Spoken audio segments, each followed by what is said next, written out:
Capítulo 5. Otro plan de lucha como este y terminamos todos en Siberia, gringo. Estos burócratas, yo no sé si son peores cuando colaboran o cuando se ponen duros, la verdad, dijo Felipe Alberti, y Agustín Tosco le contestó que tenía razón. Sí, ahora se nos va a hacer más cuesta arriba para remontar esta situación, pero bueno, Felipe, no hay que perder el entusiasmo. En realidad, los dos sindicalistas de Luz y Fuerza de Córdoba tenían razones de sobra para el pesimismo.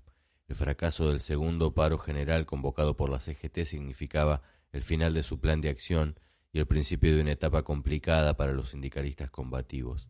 El proceso había empezado un par de meses antes con la asunción de Adalbert Krieger Bacena y su anuncio de un plan estrictamente liberal para todo menos para los salarios, que quedarían congelados por 20 meses.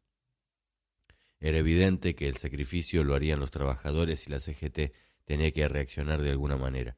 Augusto Bandor, que ya estaba descubriendo que el nacionalismo de Onganía era declamatorio y que su gobierno no tenía la intención de reconocerle los servicios prestados como él quería, trató de retomar su táctica habitual, presionar para después negociar. Además, pronto tendría elecciones en su propio gremio y le convenía recuperar una imagen más opositora.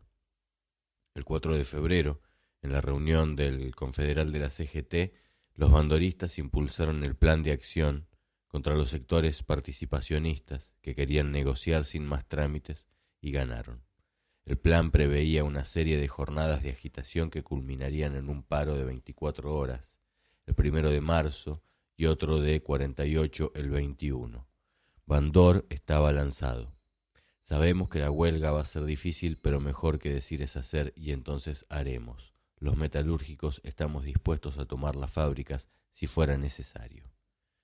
El gobierno contraatacó con fuerza.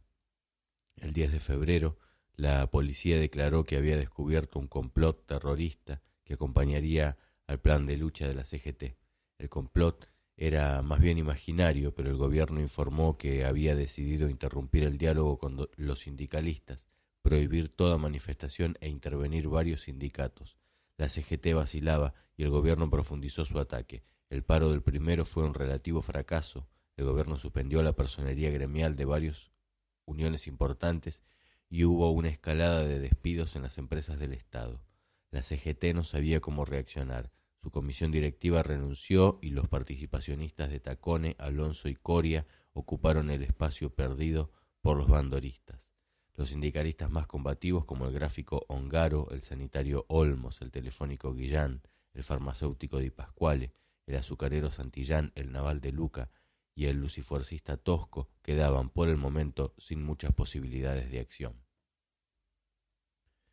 Cuando nació Felipe, el segundo hijo varón de los Alberti, su padre, José Luis, ya llevaba 40 días de bronca por la prepotencia de los milicos. Era octubre de 1930 y el ejército acababa de voltear a Irigoyen. José Luis Alberti era del Partido Demócrata, una variante conservadora en Córdoba, y no estaba con los radicales, pero los militares en la calle le caían mucho peor. Felipe creció en Dalmacio Vélez, un pueblito de la Pampa gringa, y era un clásico producto de esas tierras. Un rubio de ojos claros que a los 5 años ya ordeñaba, montaba en pelo, distinguía la alfalfa del mijo y se divertía pescando en el arroyito que cruzaba la chacra. A los 6 heredó el guardapolvo de su hermano Uber y se quedó aterrado cuando fue a la escuela y vio lo grandote que era el cura Nicasio. No quiero volver, papá, me pegó unos guascazos bárbaros. Felipe no aprendía mucho, pero además de pegarles, Nicasio tenía que enseñarles todas las materias y todos los grados de primero a sexto. Cuando los varones terminaron la primaria, José Luis resolvió mandarlos a la ciudad, con la abuela, que vivía en el barrio General Paz, porque las cosas iban muy mal y las 160 hectáreas no daban ni para comer. Tras un par de años en la ciudad de Buenos Aires, Felipe volvió al campo, esta vez a Hernando, una zona sembrada de maní, porque la abuela le había conseguido una beca en un internado de curas. La vida de los claustros no mejoró la situación, aprendía poco y nada, y la comida le resultaba espantosa. A los 16, un cura lo sacó de la clase para decirle que su padre había sufrido un ataque de peritonitis y que, por esa cosa de las distancias del campo, nunca había llegado al hospital.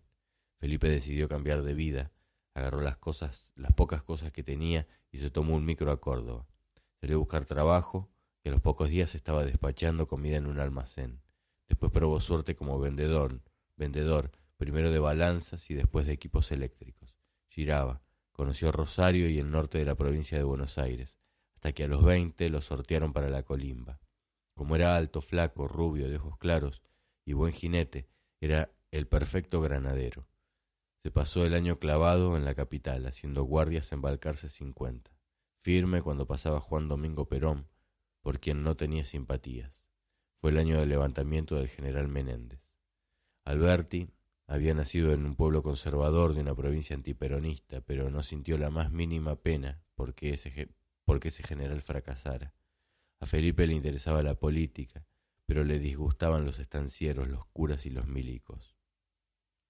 Cuando le dieron la baja, probó suerte en Mar del Plata, donde le habían ofrecido ser apoderado del Partido Demócrata, pero con eso no pudo conseguir ni un trabajo para parar la olla. En cambio conoció a Clelia y se casó rápidamente. Al cabo de unos meses la convenció de que en Dalmacio Vélez podría intentar suerte con la alfalfa, el mijo y unas vacas lecheras. Pero el campo estaba más que áspero y al mismo tiempo los Alberti se fueron a la ciudad, donde Felipe manejó un taxi. Entre sus idas y vueltas ya habían tenido 2 varones y una nena, los 3 seguidos. Cuando empezó el año 59, Felipe ya tenía 29 años y algunas tardes la sensación de que la vida se le escapaba haciendo changas. Le importaba asegurar la vida de su familia y decidió buscar algo más firme. Querida, hablé con el negro Mercado, el tipo me prometió una mano. Mercado era un abogado del Partido Demócrata que había llegado a senador provincial. A Felipe le caía bien porque no la iba con los curas y los milicos y estaba de acuerdo con las leyes obreras que había dejado de herencia Amadeo Sabatini. El tipo me va a hacer un enganche con la empresa de energía. A fin de mes presentó la carta de Mercado dirigida a la dirección. Acostumbrado a trajinar, fue sin muchas expectativas. Bueno, Alberti, presentes en la sección medidor y conexiones el 26 a las 7. 3 días después tenía el uniforme de trabajo y un puesto estable.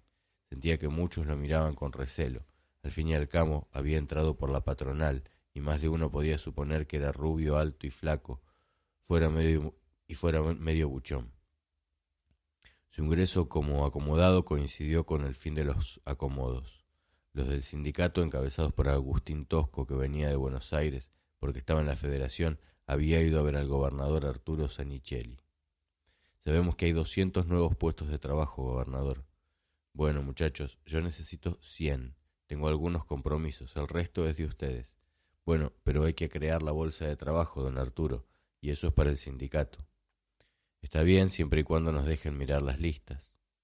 A la semana de empezar, Felipe, sin conocer a nadie, fue a una reunión gremial. Había militantes de todas las tendencias y Tosco aparecía como el líder indiscutido. Se lo veía enérgico, convincente, bien plantado. Al mes Alberti fue al acto de los 15 años de Luz y Fuerza, que, como tantos gremios, se había fundado apenas 3 meses después que Perón estrenara la Secretaría de Trabajo y Previsión. En el sindicato empezaban a saludarlo y en la seccional Felipe se sentía en su salsa. El trabajo tenía sus alegrías. En los barrios, cuando llegaban a poner la electricidad, era una fiesta. Acostumbrados al farol a querosén y la heladera a gas, los vecinos enloquecían con las lamparitas y el motor eléctrico. Más difícil les resultaba en la empresa que algunos que lo miraban de costado disiparan las sospechas. Acá hay muchos alcahuetes, le advertía Gregorio, un italiano veterano que alternaba historias de las víboras, arañas y hasta monos que salían de entre los troncos que solían alimentar las usinas con la bronca de los palazos de Frondizi a las huelgas ferroviarias. Yo los conozco a los ferroviarios. Esos van al frente, son como el gringo. Gregorio era de Misiones, aunque tenía unos cuantos años más que Tosco, lo seguía a muerte. Ese año el gringo había decidido dejar el cargo de secretario gremial de la Federación para volver a encabezar una lista unitaria en Córdoba. Gregorio le contó que la primera vez que se presentó para secretario general tenía 23 años y ganó. Después lo llamaron de Buenos Aires para la Federación, pero él siempre estuvo en la lucha. Alberti se enteró de que él y Tosco eran de la misma edad y que el otro era hijo de piamonteses y que se había ido a Córdoba capital desde Moldes para aprender artes y oficios en un internado y que cuando terminó estudió en la tecnológica. Se lo nota instruido. Claro, Alberti, el gringo no lleva la cabeza de adorno, ni los huevos tampoco. En mi provincia, en plena Libertadora, la Federación lo mandó para ponerse al frente de un conflicto con la empresa eléctrica provincial. 60 días duró la huelga y lo tuvieron que meter en cana al gringo para que termine. Gregorio, que era peronista, le contó que Tosco también lo había sido, pero que se había distanciado antes de la Libertadora. Pero no es gorila. A él lo que le importa es la lucha de los trabajadores, no hace partidismos, y en la lista azul hay muchos peronistas. La lista azul de Tosco le ganó a la blanca en 1960. En las dos había peronistas y terminaron acercando posiciones y conformando la azul y blanca para la siguiente. Por ese entonces, la seccional Córdoba andaba bien con la federación y el gremio había hecho conquistas importantes. Consiguieron que la semana laboral bajara de 44 horas a 35. Negociaron con las empresas eléctricas un aporte especial para la construcción de viviendas para los afiliados. Tenían planes de turismo, días por estudio. En 1962 había elecciones del cuerpo de delegados en instalaciones y conexiones. No estaban muy conformes con el que los representaba. «Che, ¿y se lo ponemos al Felipe?», dijo Cerdá, un peronista que llevaba mucho tiempo en la sección. Era un poco autoritario y le había visto pasta a Alberti. Alberti le ganó al anterior por 45 votos a 14. Cuando fue a la primera reunión del cuerpo, Tosco los miraba uno por uno. «¿Qué cuerpo de delegados?». Cerrichio y el flaco Murúa estaban a punto de recibirse de abogados y Alberti decidió que por lo menos iba a terminar el secundario en la nocturna. 2 años después, cuando estaba acabando tercero, Tosco lo llamó. «Bueno, Felipe, usted debería sumarse a la lista para el consejo directivo». «Mire, Tosco, el problema es que yo estoy haciendo un bachillerato acelerado». «No hay ningún problema, si acá va a tener todo el tiempo que necesite». Alberti creyó en el gringo. Ganaron las elecciones y lo nombraron secretario de Cultura y Acción Social. Después pasó a Vivienda. Después lo pusieron en la comisión del 20 aniversario del sindicato, pero en la nocturna solo acumulaba faltas. «Acá va a aprender más que en la escuela», lo consoló Tosco. En esos días llegaron de visita unos sindicalistas cubanos y el secretario de Turismo del gremio, que era del PC. Les arregló una cena con la comisión directiva. Eran tiempos de Ilía y los cubanos estaban un poco impresionados cuando se enteraban de que cada uno que hablaba era de un color distinto. «Oye, chico, ¿cómo haces tú para manejar eso que tienes ahí en ese sindicato?». Tosco les explicaba que el peronismo estaba proscripto, que los comunistas estaban permitidos, pero que habían sido perseguidos por los peronistas y que ahora todos decían que a los radicales los iban a echar los militares, para lo cual contaban con la ayuda de algunos sindicalistas peronistas. En medio de todo eso, para mantener cohesionadas la comisión directiva hay que dar el ejemplo personal y sobre todo saber hacer alianzas. Los cubanos escucharon con atención y elogiaron mucho el vino tinto argentino. Cuando llegó el golpe, Alberti ya había pasado por la Secretaría Gremial y vuelto a la de Vivienda y Tosco finalizaba un nuevo periodo como secretario general.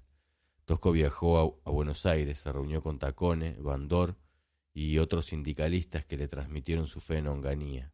A la vuelta, reunió el consejo directivo y con cara de pocos amigos les dijo: «Mientras nosotros estamos acá en la lucha, en Buenos Aires, los burócratas hacen de felpudo de la dictadura. Tacone fue con Bandor a verlo a Onganía y salieron hablando maravillas. Que va a crecer la producción, que se va a consumir más energía y que eso es bueno para todos». «¿Y qué le dijiste?», le preguntó Felipe. Ahora se tuteaban, en esos años el tuteo llegaba después de mucho tiempo. Le pregunté qué íbamos a hacer sin derecho de huelga, con la intervención como amenaza permanente y todo eso. «Acá los que resisten son los estudiantes, hermano. Son ellos los que se pusieron los pantalones largos. Llamaron a un paro de 48 horas y ya llevan más de 15 días. El 19 de agosto, en asamblea, los estudiantes habían decidido parar la universidad. La policía, que al principio disuadía con bastones, pasó a las balas y el 7 de diciembre mataron a Santiago Pampillón. Varios dirigentes gremiales querían la oposición frontal, pero la situación no daba para mucho. Tosco y Alberti estuvieron en los cabildeos con todas las corrientes. Lo que se logró es llamar a una hora de paro por turno y a duras penas, porque los participacionistas están llamando a carnerear. Tomaba fuerza la idea de la unidad obrero-estudiantil. Alberti empezó a ir a las facultades y a recibir agrupaciones en el sindicato.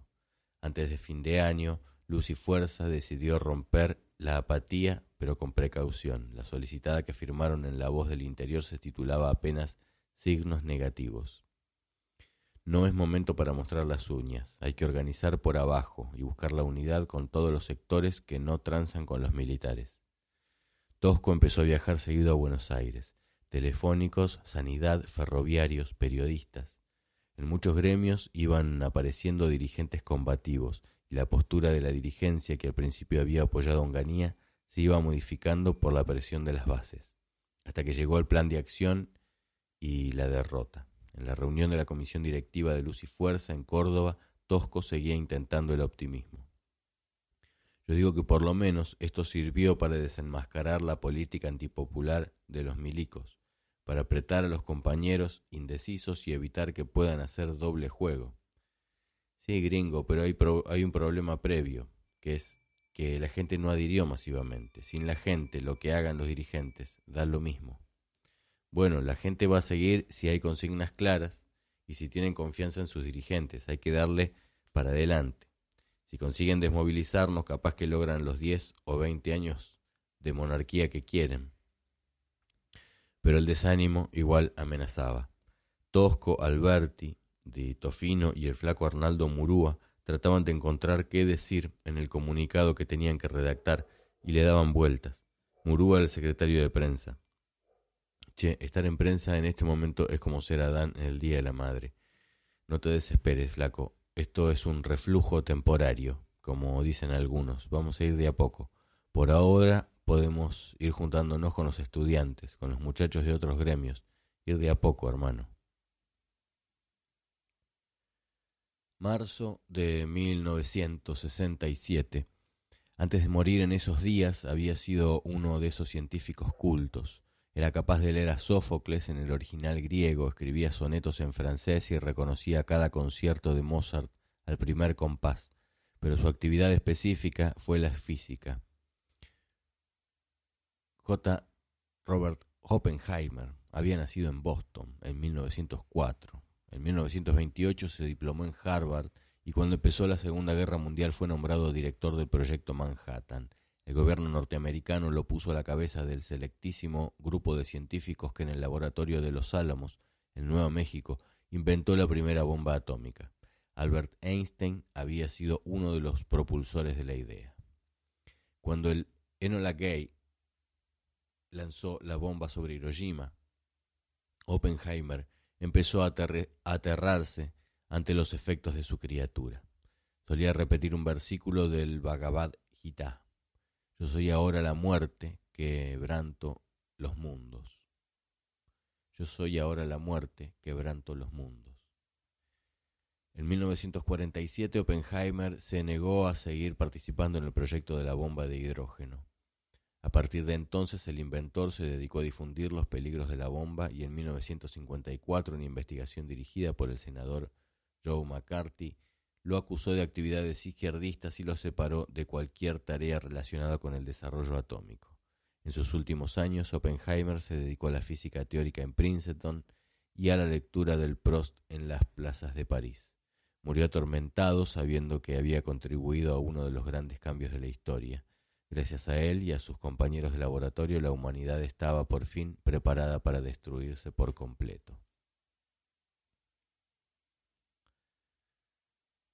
Lo que dicen es que no sirve para diario.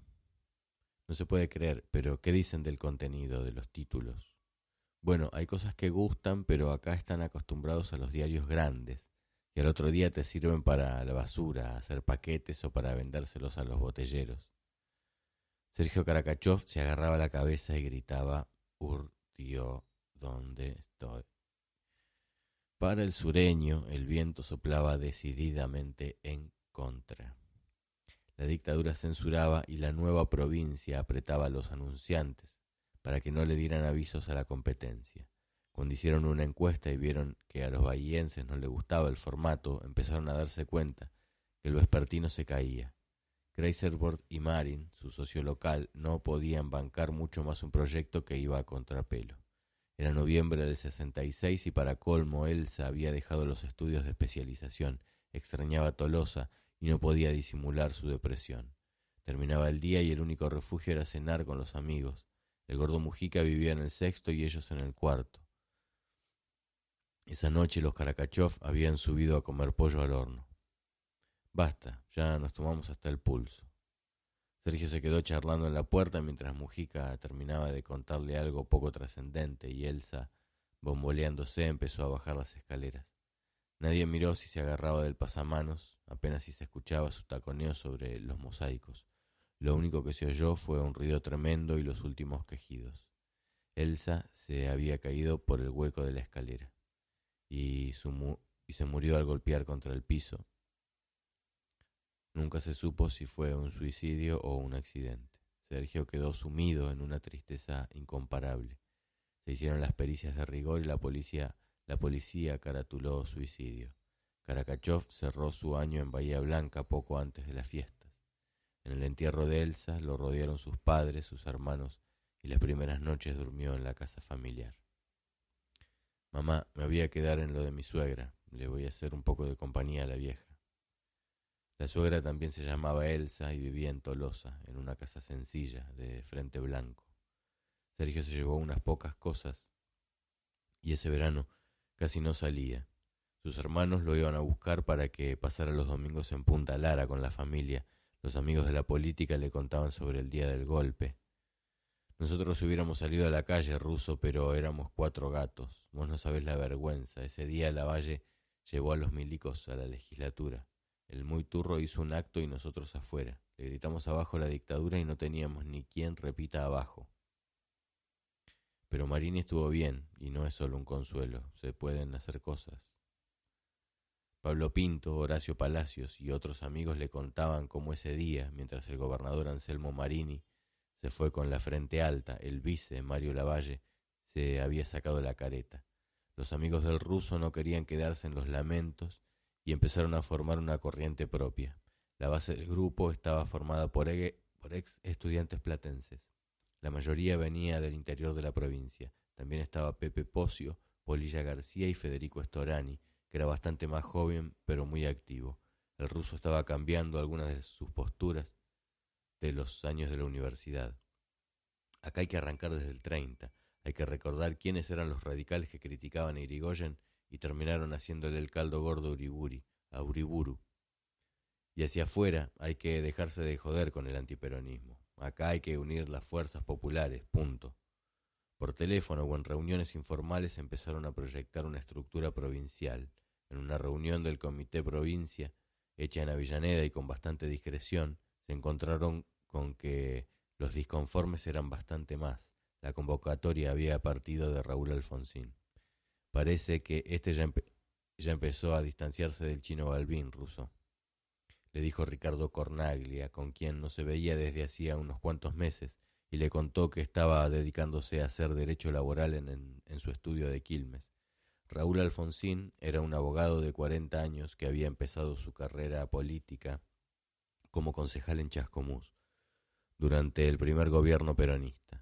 Después fue diputado provincial durante los gobiernos de Frondizi y Guido, y durante el gobierno de su correligionario Arturo Ilía fue vicepresidente del bloque de diputados nacionales de la UCR. Desde 1966 era el presidente del Comité Provincia del Radicalismo. Era una opción posible. En esos días, su hermano Diego lo invitó a la cancha.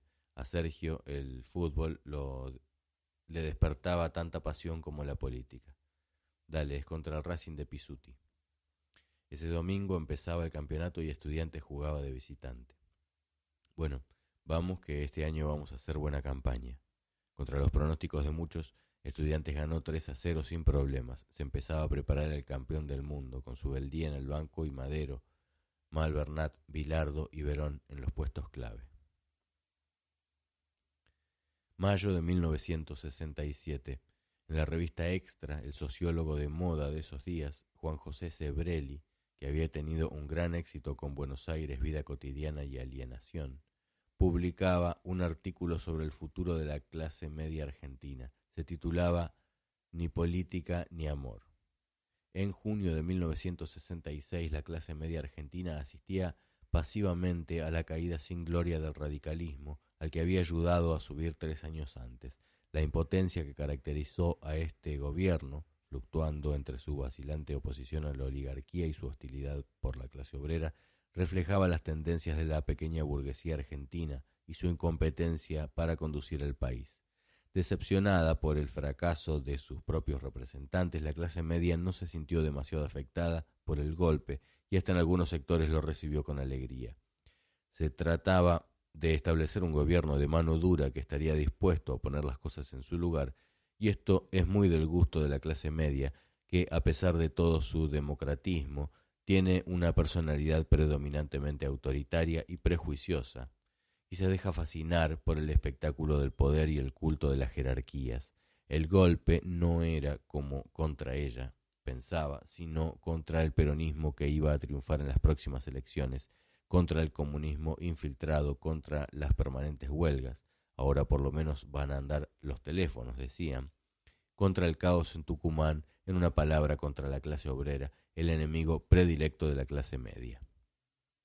A pocos meses del golpe y ya definida su política, ¿siguen pensando lo mismo la clase media? La oligarquía a través de sus instituciones típicas y la clase obrera a través de la CGT han definido su posición a favor y en contra del nuevo régimen, respectivamente, pero la clase media, por sus tendencias al individualismo y a la dispersión, carece de instituciones representativas y la disolución de los partidos políticos la ha dejado más incomunicada que antes. La clase media está muda.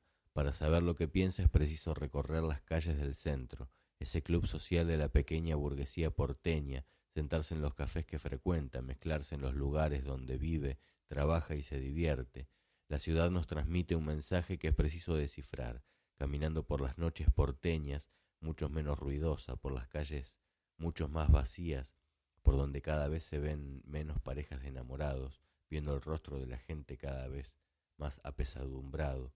Tenemos la sensación de que en los últimos meses Buenos Aires está muerta.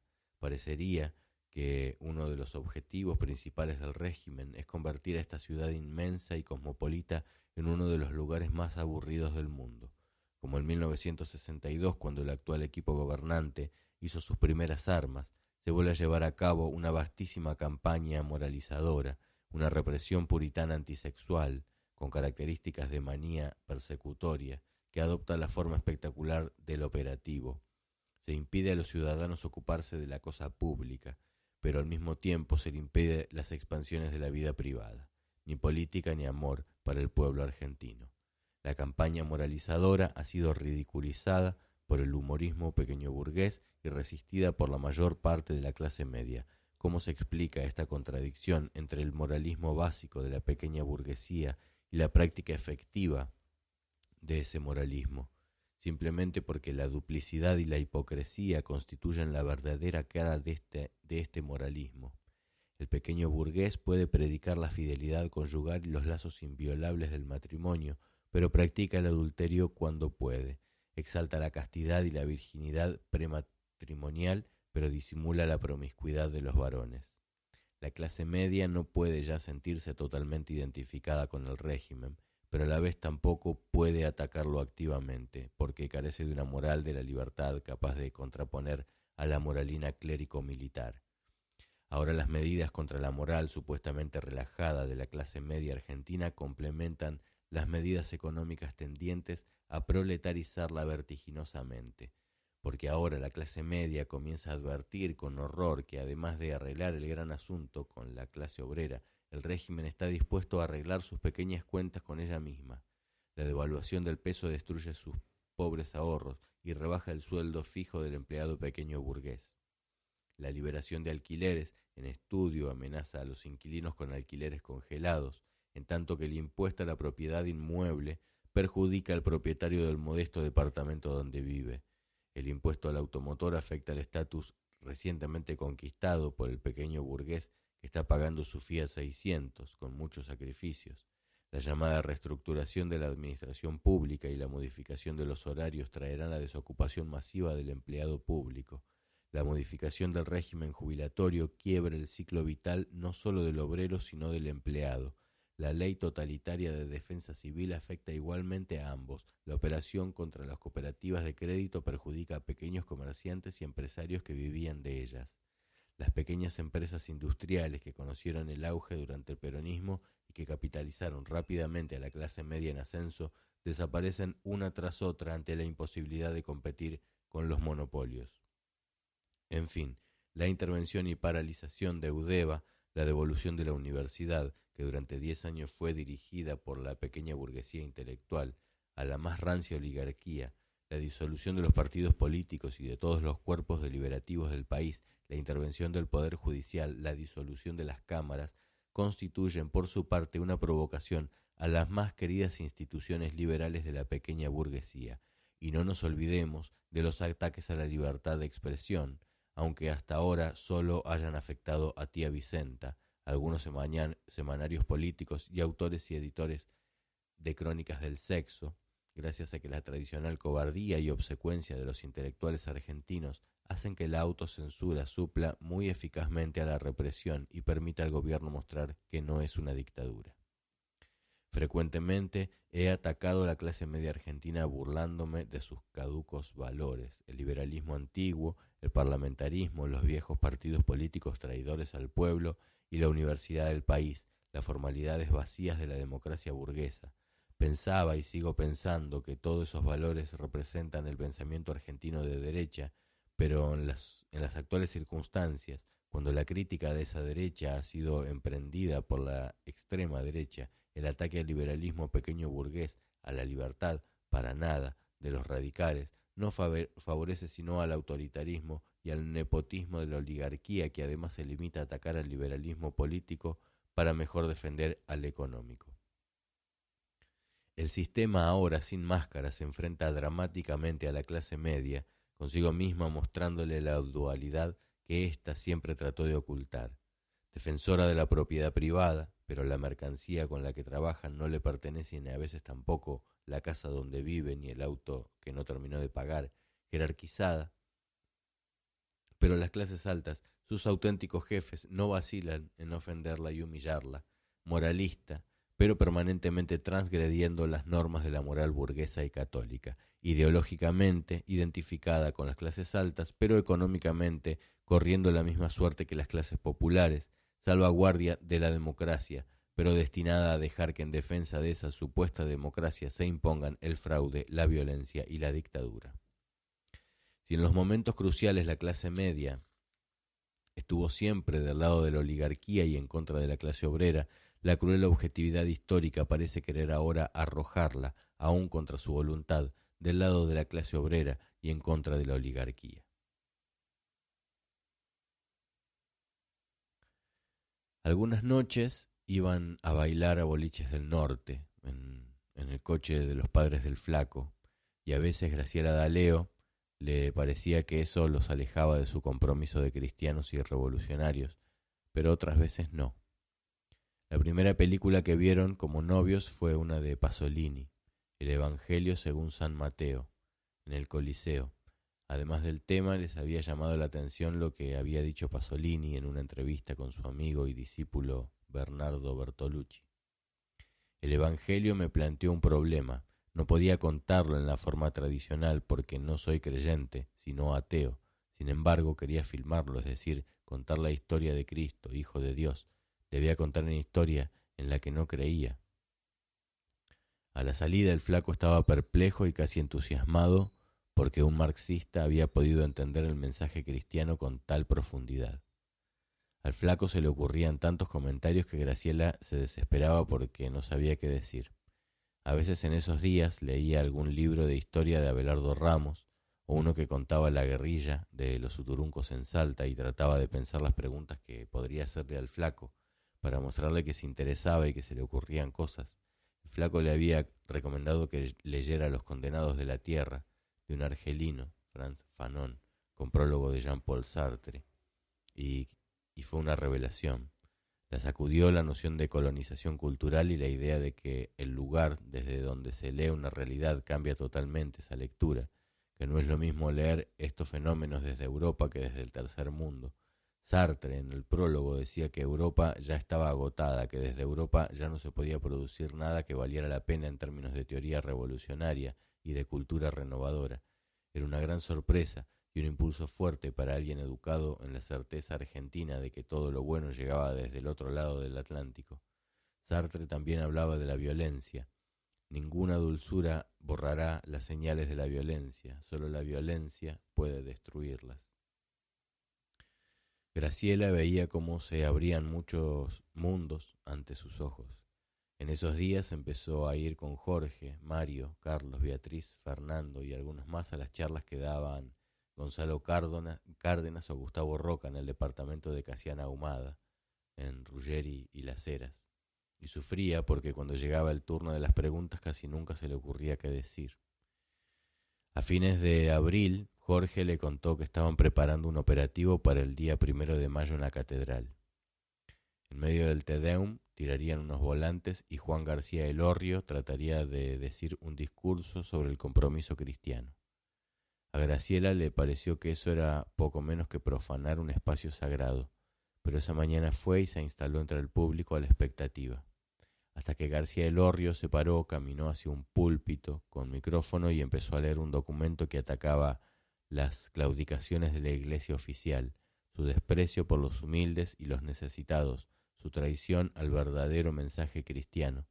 Mientras tanto, Fernando Aval y Casiana Ahumada volanteaban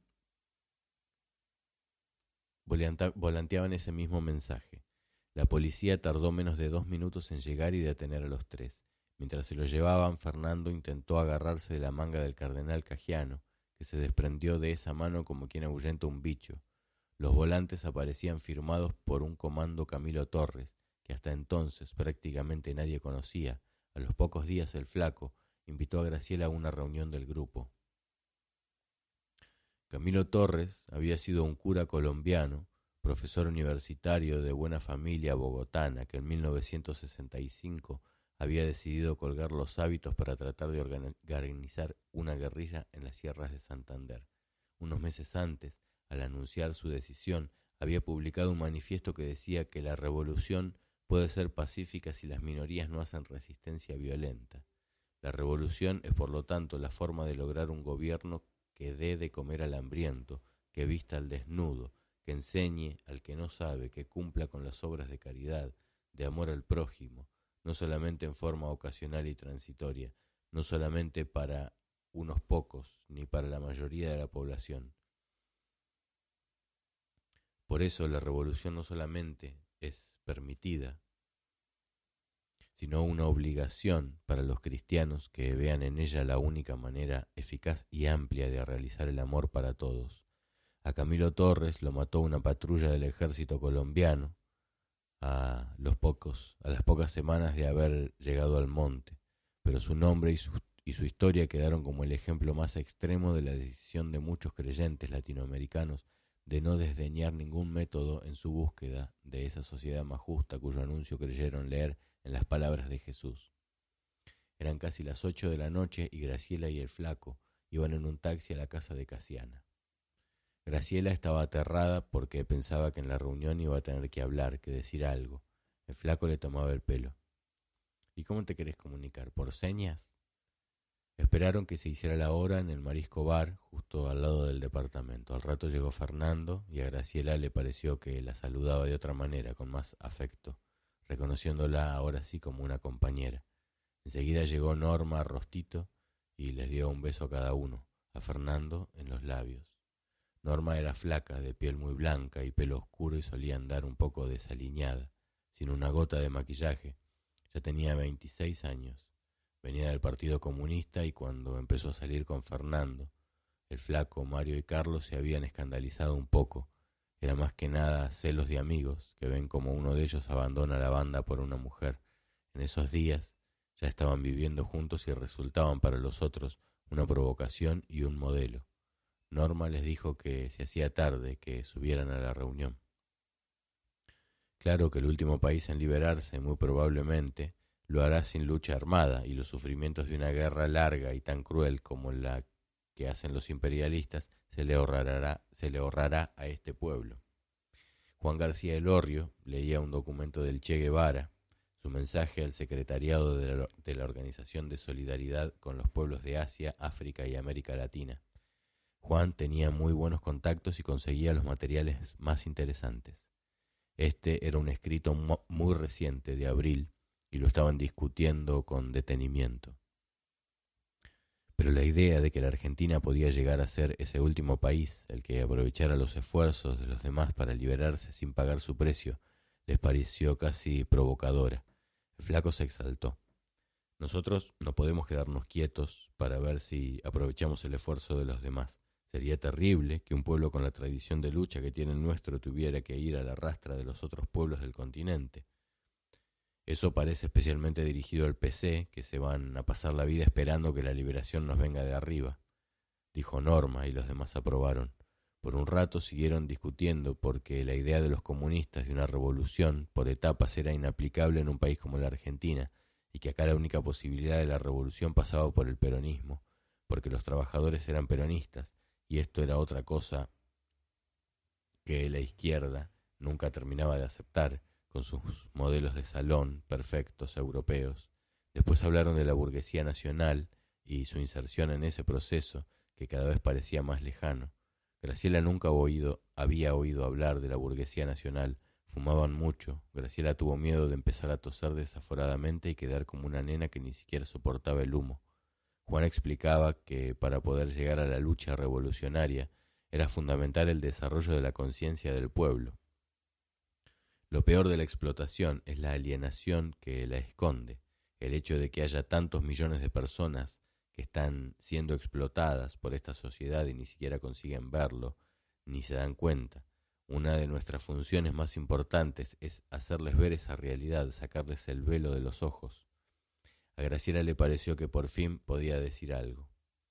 Pero si toda esa gente no se da cuenta de que está siendo explotada y puede vivir así, ¿para qué se lo vamos a ir a decir nosotros?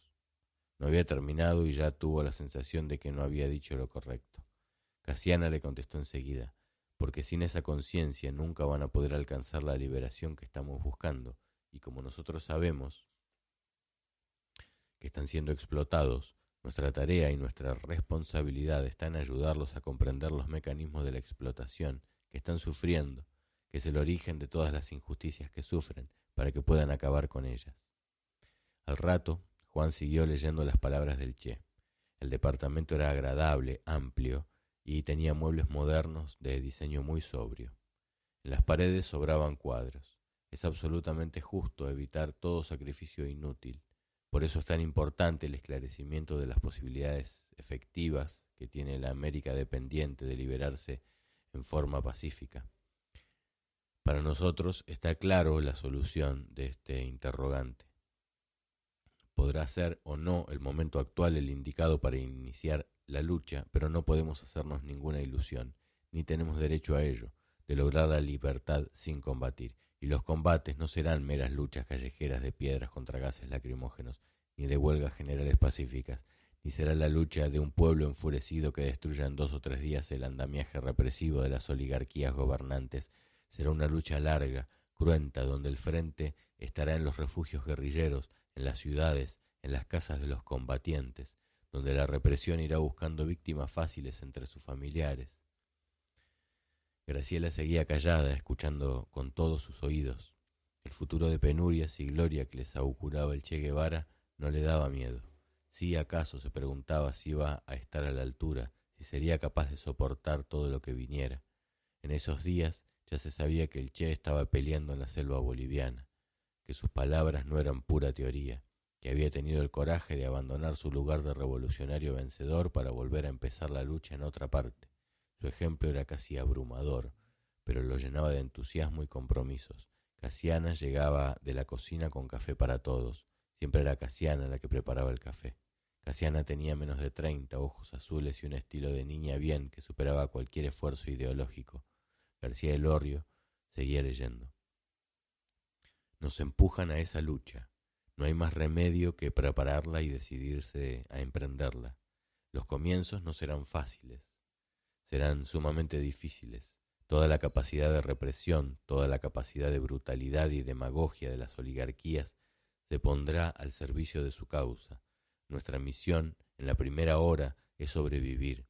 Después actuará el ejemplo perenne de la guerrilla, realizando la propaganda armada en la acepción vietnamita de la frase, vale decir, la propaganda de los tiros, de los combates que se ganan o se pierden pero se dan contra los enemigos, la gran enseñanza de la invencibilidad de la guerrilla prendiendo en las masas de los desposeídos, la galvanización del espíritu nacional, la preparación para tareas más duras, para resistir represiones más violentas, el odio como factor de lucha, el odio intransigente al enemigo que impulsa más allá de las limitaciones naturales del ser humano y lo convierte en una efectiva, violenta, selectiva y fría máquina de matar.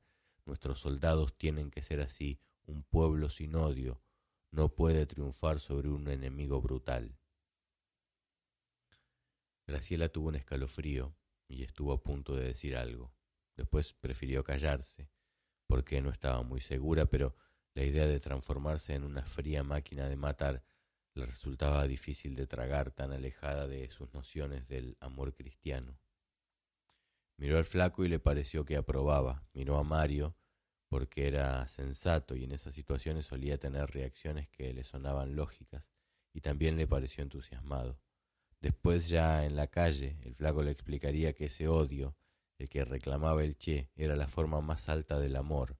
Graciela le contestaría que claro, que ella no estaba en contra de la violencia si era necesaria, pero que una cosa era ejercerla y otra convertirse en una fría máquina de matar, que en todo caso lo que había que hacer era pelear con la pena del que sabe que cada muerte o cada daño provocado al enemigo le duele y le cuesta, aunque él lo crea justo.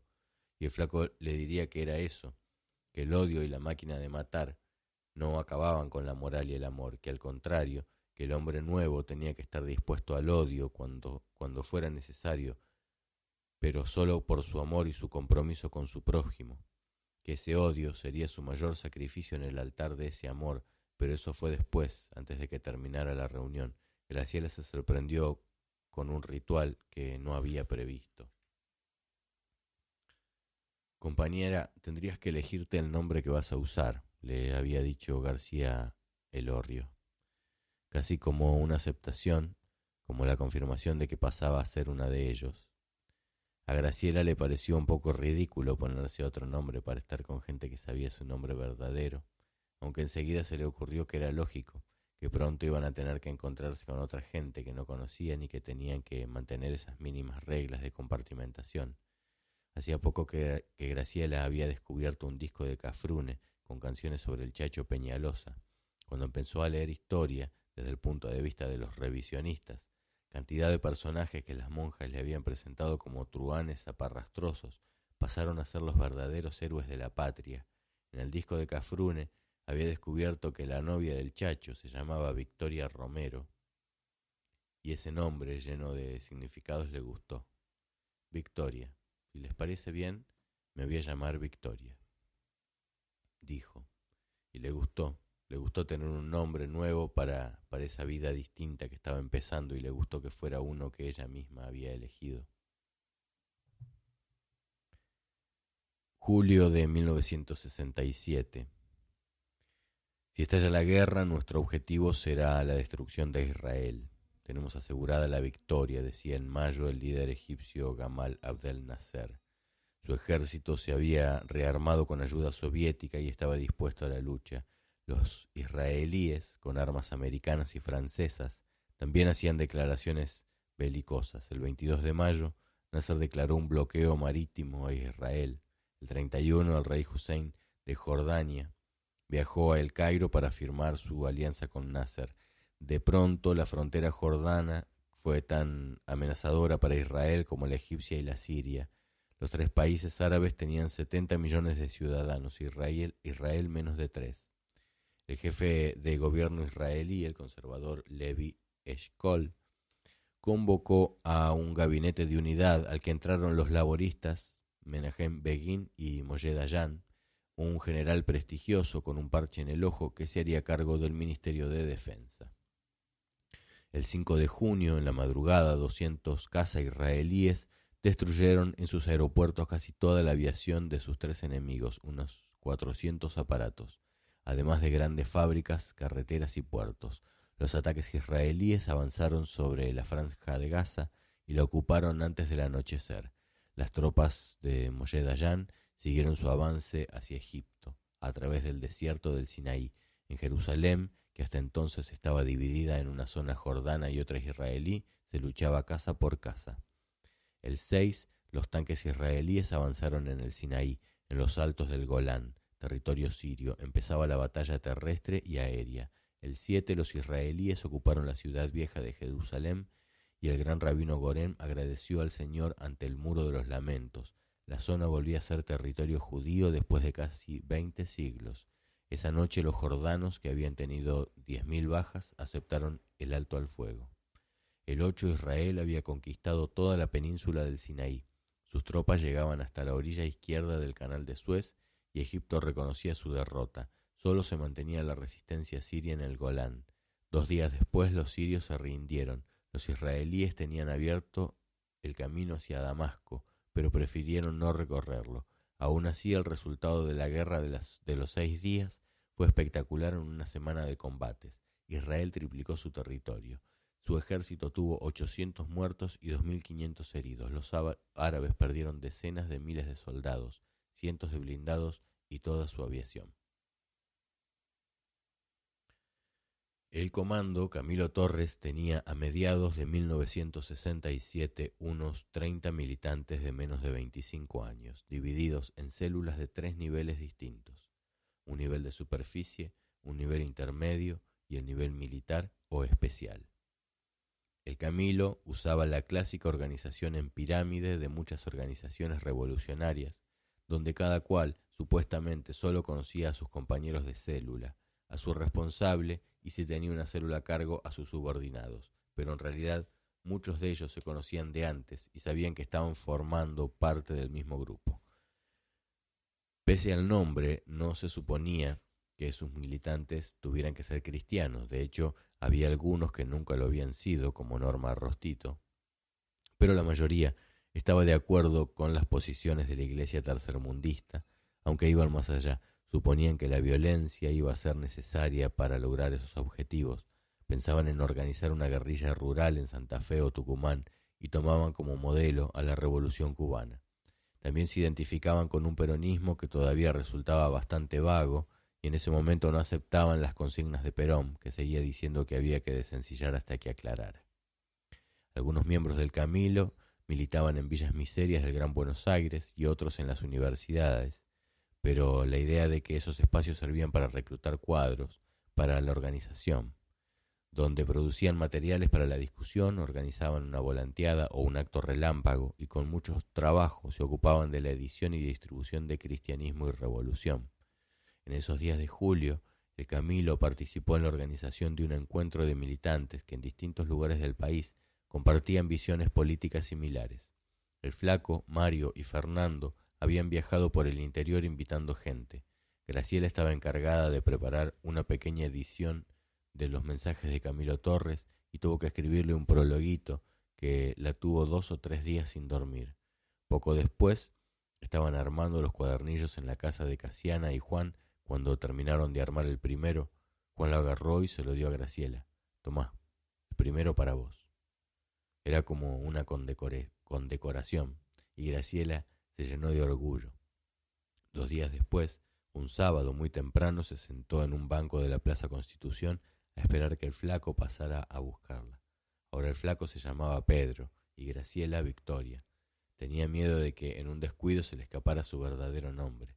Hacía frío y Graciela pensaba que estar ahí, sentada en ese banco, tiritando, era de lo más sospechoso.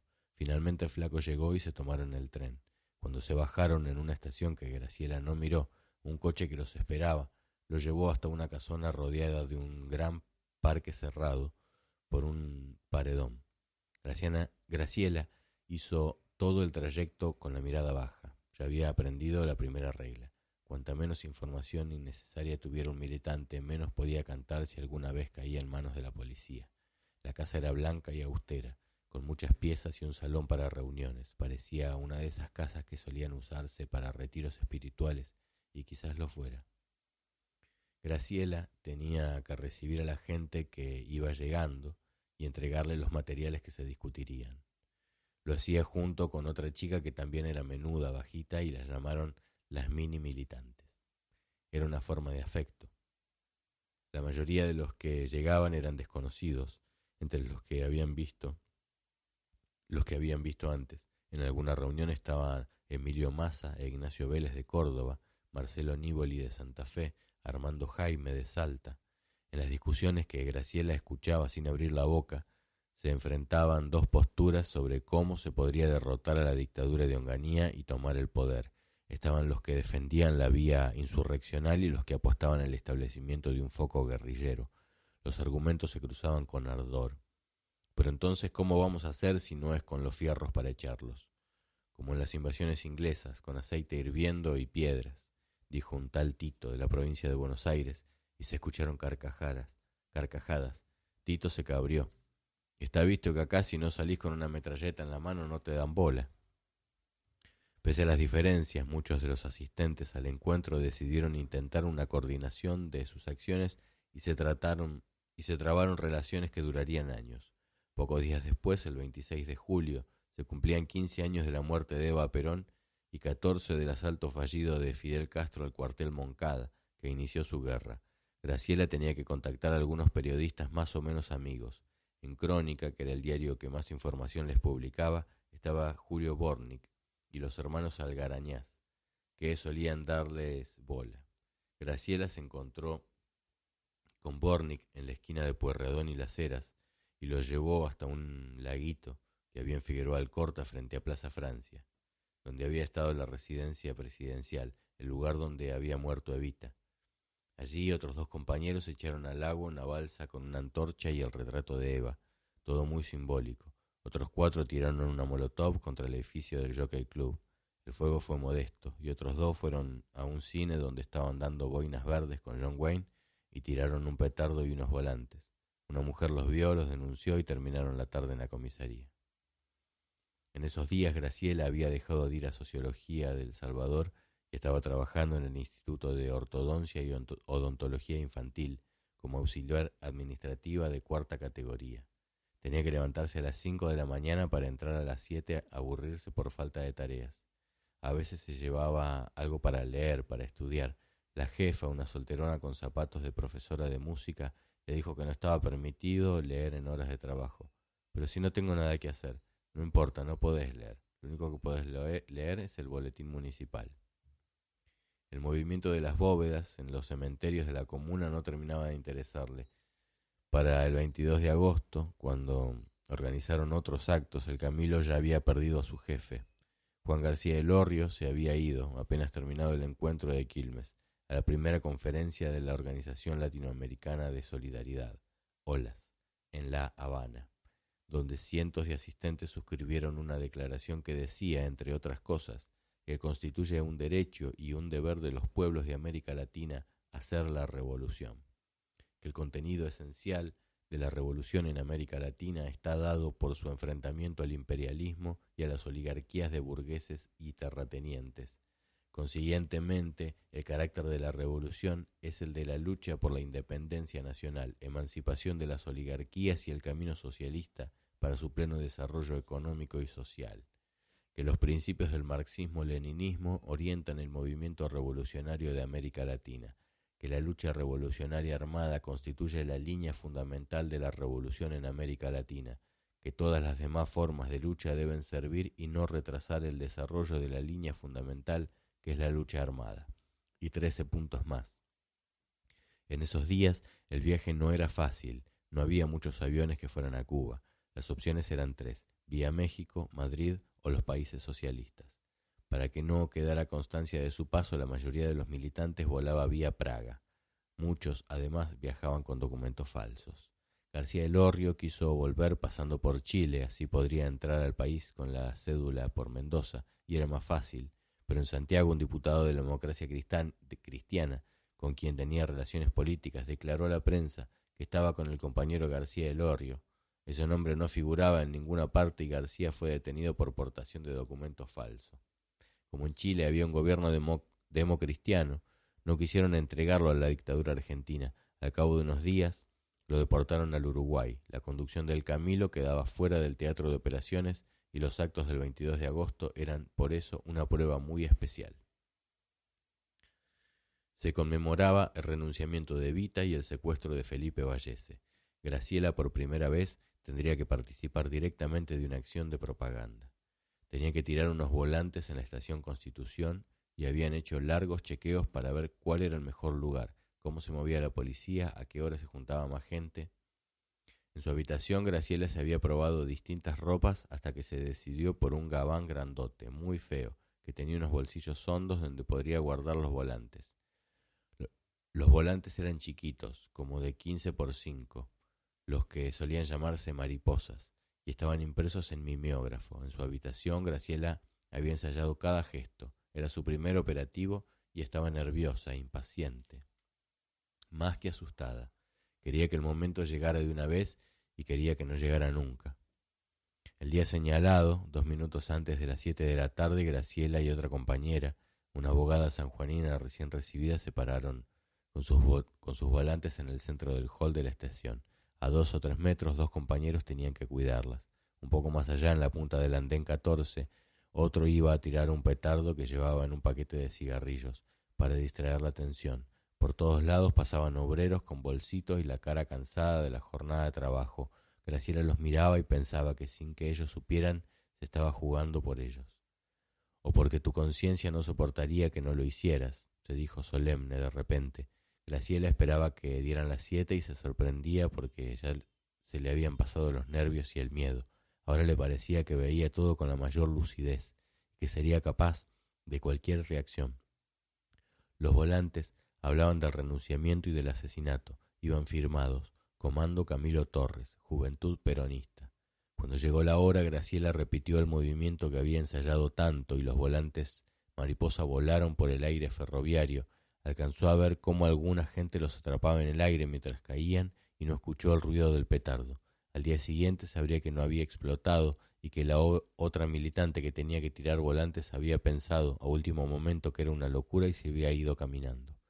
Uno de los muchachos que las custodiaban le contaría que había visto bajar a la sanjuanina por la escalera del subTC con los volantes en la mano, llorando porque no se había animado. Graciela salió de la estación y trató de caminar normal. Pensó que no sabía cómo era caminar normal. Cada 2 o 3 pasos se daba vuelta para asegurarse de que no la seguían. Después se tomó el 12 y se bajó en Congreso. En la confitería del Molino le esperaba un compañero para la cita de control que se hacía siempre después de una operación. El compañero de control tenía los nombres de los que iban a participar escritos en uno de los papelitos cerrados, y si alguno no se presentaba a verlo, llamaba a la familia y a un abogado para que empezaran a buscarlos. Si aparecían, los rompía, para no enterarse de sus nombres. Graciela pasó delante de su mesa rumbo al baño. Era mejor así, sin hablarse siquiera. El compañero la miró y le hizo un gesto con la cabeza para decirle que la había registrado. Graciela se sentía flotar, iba feliz, de lo más orgullosa. A la mañana siguiente, mientras estaba en el trabajo, le dio un terrible ataque al hígado.